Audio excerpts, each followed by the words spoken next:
Kamusta po sa inyong lahat? Nanonood po kayo ng News Listener by Angelo. Okay, pag-usapan naman natin itong sinabi ni Alan Peter Cayetano na dapat daw merong due process para kay Bato de la Rosa.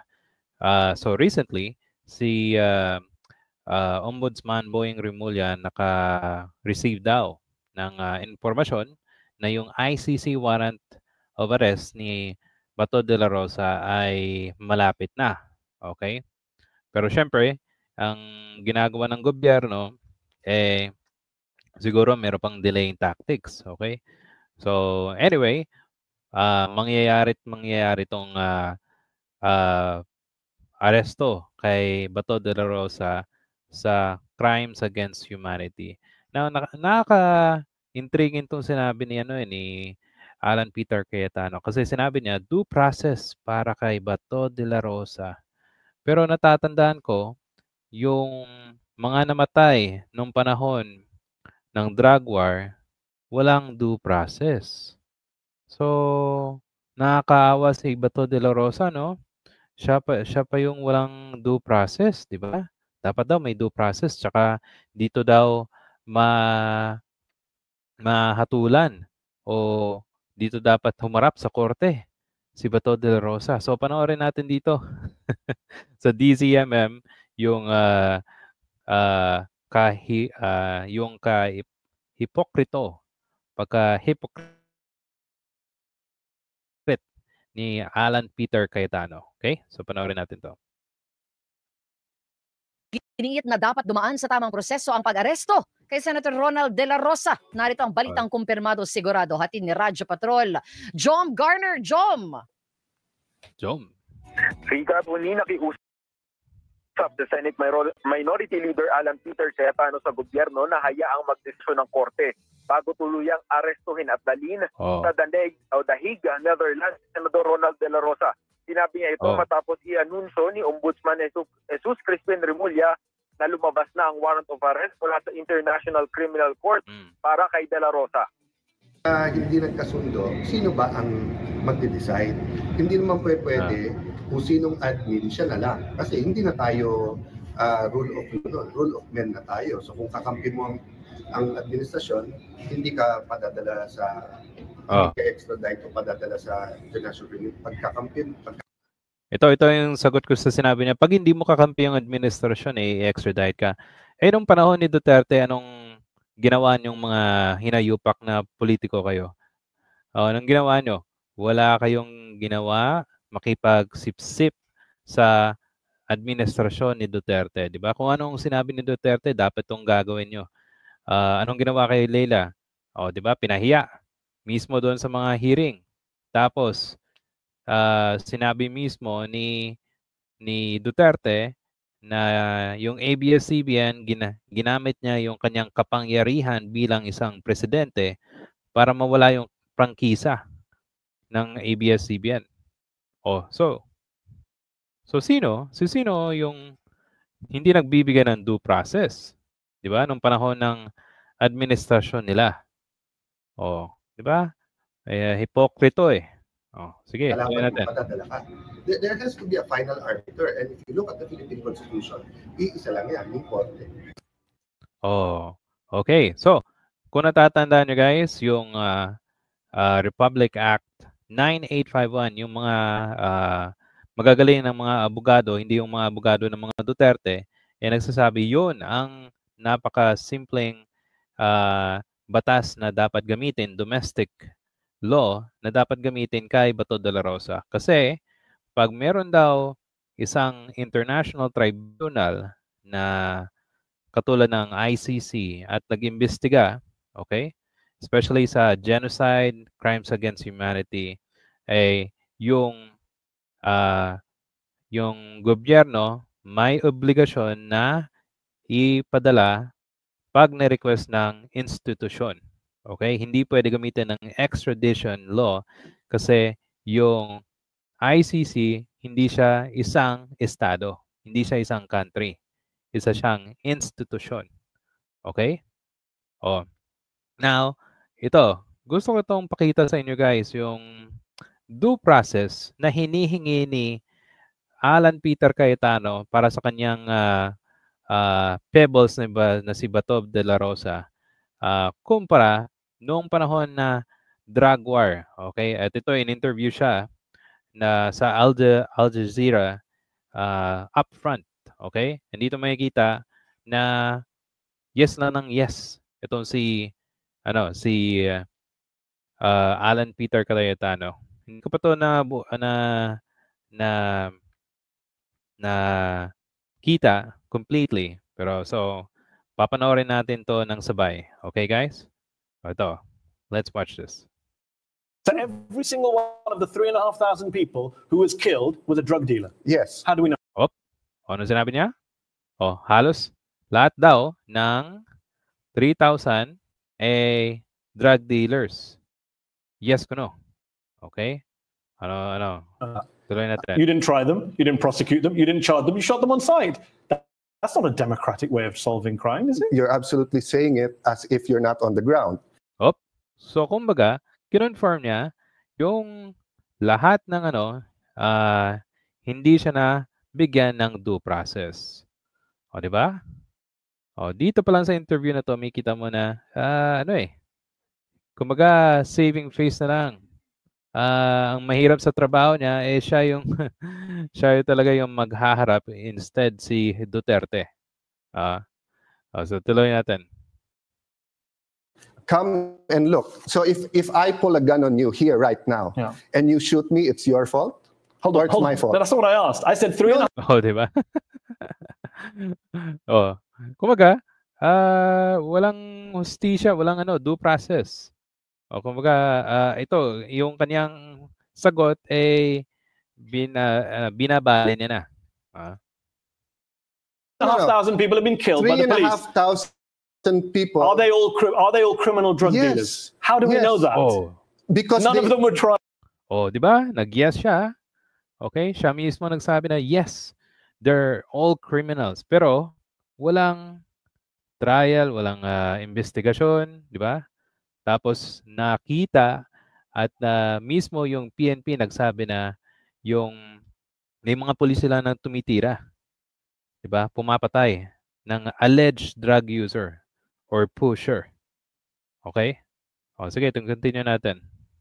Normally you arrest someone and put them on trial. The Philippines are just killing people left, so right, you and mean center. in the US or even in any country your show is shown, if someone pulls a gun on the police, they have to bring them to court first before they fire back? The police are doing what they can. Can we trust the Philippine police? Yes. The president general, doesn't trust them. We don't. Filipinos. Your president doesn't trust your police. You know that, right? They don't trust the rogue police. No, that's not what he said. Listen, President Duterte said, "You policemen are the most corrupt. You are corrupt to the core. It's in your system." That doesn't sound like rogue. It's in your system. Last time I checked, hyperbole and figures of speech are allowed. 40. So, yung kanyang reasoning doon sa sinabi ni Duterte, siya mismo nagsabi na yung PNP corrupt at hyperbole at figure of speech lang daw. 'Di ba? Yun ang palusot nila nung una kitang-kita mo dito na siya, tawag dito, parang hindi mapakali. Sige. 50% of the police in the Philippines are corrupt, he says. Is that true or false? That's his estimation. The chief of police estimation is 2%. So who's right, the president or the chief of police? I can't believe you're throwing your boss under the bus. I'm not throwing him under the bus. What I'm is the saying president correct is that 40% of the Philippine police, it's a simple yes or no answer. Is he correct in your view that the Philippine police are 40% of them are corrupt? When you make an estimation, is it a correct estimation? You do not know. Is it a correct estimation? That is his Maybe it's 30 or 50. That's not the point. The point is he's trying to clean up the police, and he admits so he's trying to clean a problem. Fine, so there's a problem. He's trying to clean up. It may be 40%, it may be a little bit less than 40%, but those same police have killed 3,500 people, and you're not saying we should trust those police? No, that your president we're not saying we doesn't should trust them. We said we should follow the law, which is presumption of regularity, but investigate. How many investigations have there been into the 3,500 killings? 3,500. There have been 3,500. No.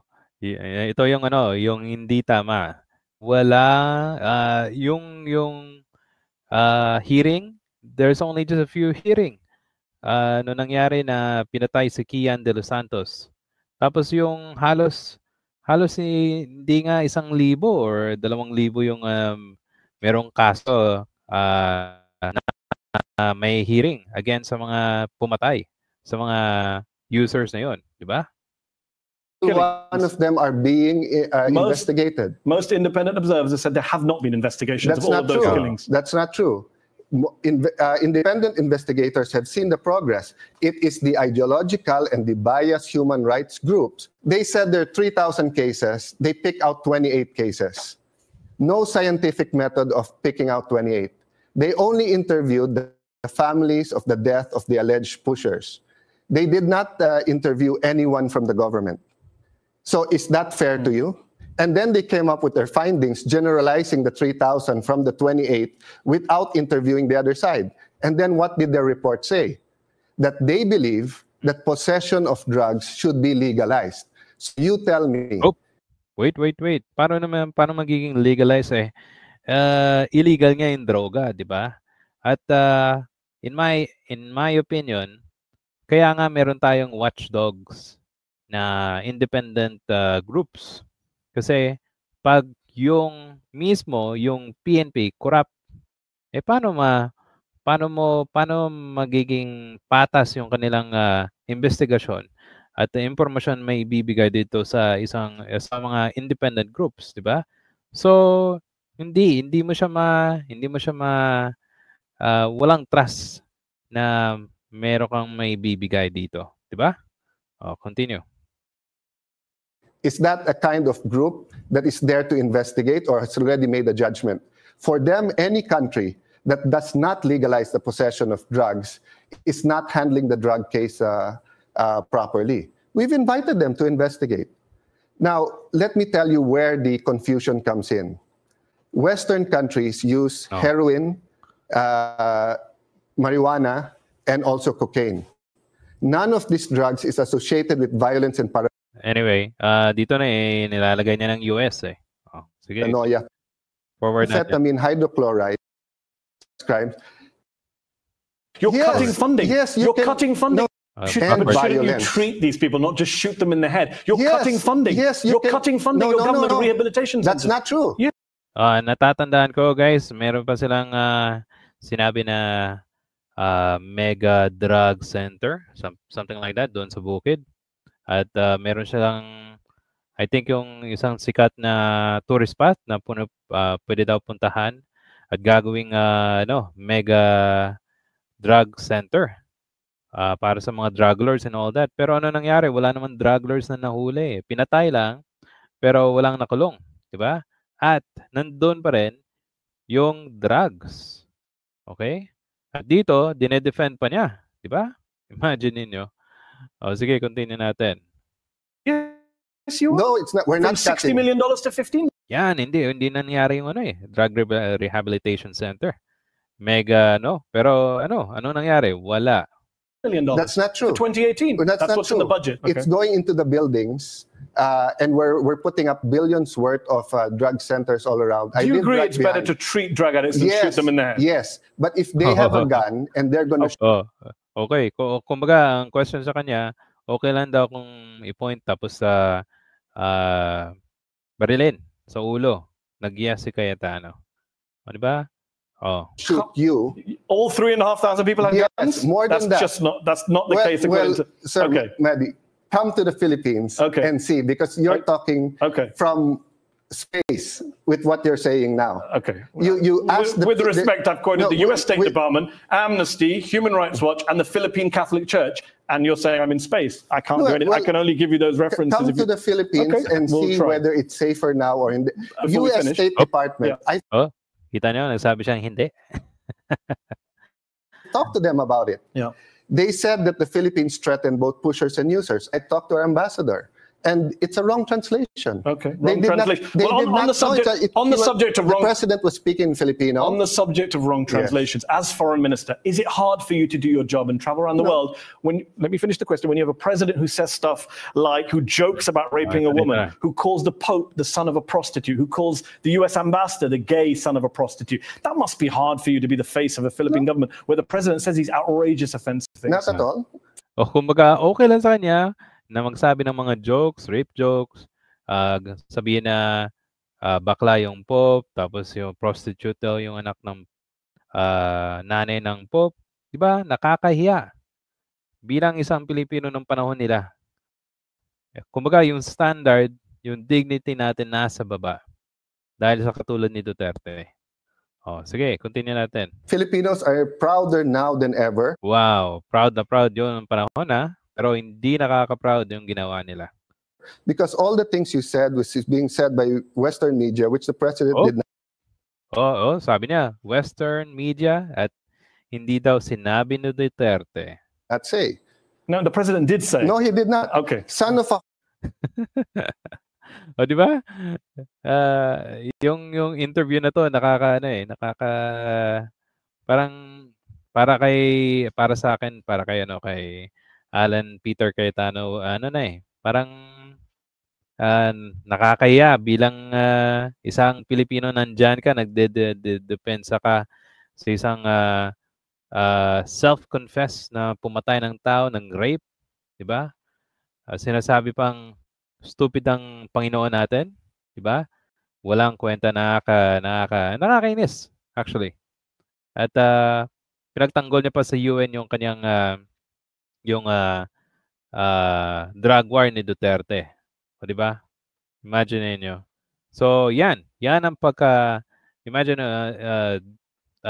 that time he's saying that walang okay lang na walang due process, okay? Sa due process sa mga namatay sa drug war. Ngayon, humihingi siya ng due process para kay Bato de la Rosa. Diba? Hipokrito na tao. O yan. Ano sa tingin nyo guys? Kung meron kayong comments, suggestion para kay Alan Peter Cayetano, kay 10K Man, paki-comment sa ating comment section. At if you like this video, please hit the like and subscribe button. Salamat po sa panonood and I'll see you sa susunod na video. Thank you.